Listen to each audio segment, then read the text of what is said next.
Assalamualaikum warahmatullahi wabarakatuh. Perkenalkan, nama saya Tiara Maharani Putri dengan NIM 213020212045. Saya dari Universitas Palangkaraya, Fakultas Keguruan dan Ilmu Pendidikan.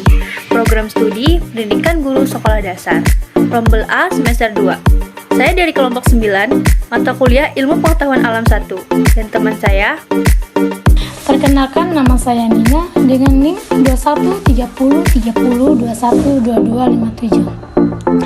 Saya dari Universitas Palangkaraya, Fakultas Keguruan dan Ilmu Pendidikan. Saya dari Rombel A PGSD semester 2. Saya dari kelompok 9, mata kuliah Ilmu Pengetahuan Alam 1.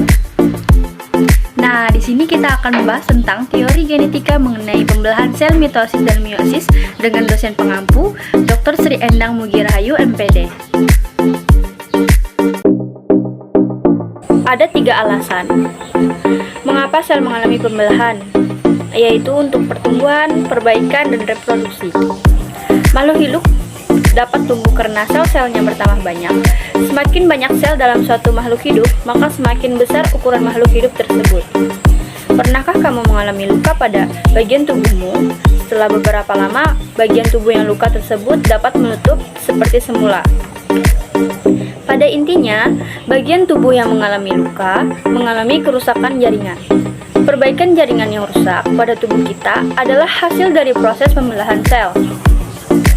Reproduksi atau perkembangbiakan adalah ciri lain dari makhluk hidup. Pada proses reproduksi seksual, diperlukan sel kelamin untuk membentuk individu baru atau anakan. Proses pembentukan sel kelamin ini dengan cara pembelahan sel. Pembelahan mitosis. Pembelahan mitosis merupakan tipe pembelahan sel yang menghasilkan 2 sel anakan. Sel anakan tersebut mempunyai karakter identik secara genetik dengan sel induknya. Artinya, kedua sel anakan yang terbentuk mempunyai susunan genetik yang sama, termasuk dalam jumlah kromosom dengan induknya. Jumlah kromosom yang dimiliki oleh sel anakan adalah 2N atau disebut dengan diploid. Sel diploid adalah sel-sel kromosomnya yang berpasangan. Pembelahan mitosis merupakan proses yang berkesinambungan yang terdiri atas 4 fase pembelahan. Fase tersebut terdiri atas profase, metafase, anafase, dan telopofase. Setiap fase pembelahan memiliki ciri-ciri yang berbeda. Pada tahap akhir dari pembelahan mitosis, yaitu fase telopofase umumnya, selalu diikuti dengan pembelahan sitoplasma yang disebut dengan sitokinesis. Pada saat ini terbentuk cincin pembelahan yang berfungsi membagi sitoplasma sehingga terbentuk 2 sel anakan.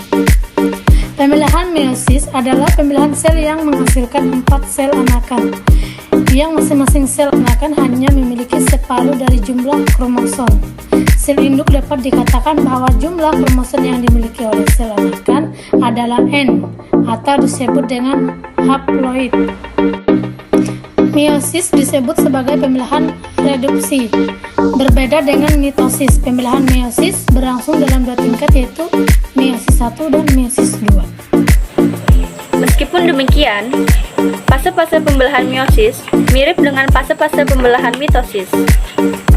Itulah video pembelajaran tentang teori genetika mengenai pembelahan sel mitosis dan meiosis. Semoga video ini bermanfaat bagi kita dan semoga kita dapat lebih mengenali lagi tentang pembelahan sel dalam kehidupan kita sehari-hari. Saya akhiri, wassalamualaikum warahmatullahi wabarakatuh.